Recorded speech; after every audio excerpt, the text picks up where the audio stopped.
પુસ્તક પરિચય અંતર્ગત આજે આપણે દીવા સ્વપ્ન આ પુસ્તકનો પરિચય મેળવશું અને તેના સર્જક છે ગીજુભાઈ બધેકા.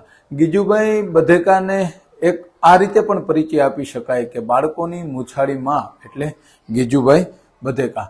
આ પુસ્તકને 4 ખંડમાં વિભાજિત થયું છે. એમાં પ્રથમ ખંડમાં આપણે જો વાત કરીએ તો પ્રયોગોની શરૂઆત, ત્યાર પછી બીજા ખંડની આપણે જે વાત કરીએ તો પ્રયોગોની પ્રગતિ, અને તૃતીય ખંડની અંદર 6 માસના અંતે અને ચતુર્થ ખંડની અંદર છેલ્લો મેળાવડો.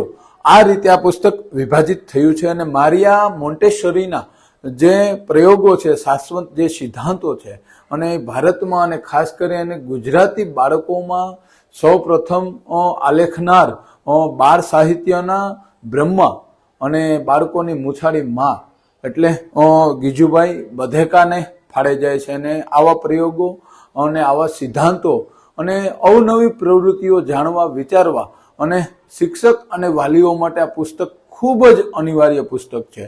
અને મને લાગે છે કે દરેક શિક્ષક મિત્રોએ આ પ્રયોગો, ખાસ કરીને પ્રી સ્કૂલ નાના બાળકો જે છે એના માટેના જે પ્રયોગો છે અને પ્રયોગો દ્વારા કઈ રીતે શિક્ષણ આપી શકાય એ આ પુસ્તક ખૂબ જ અનિવાર્ય નીવડશે. આભાર.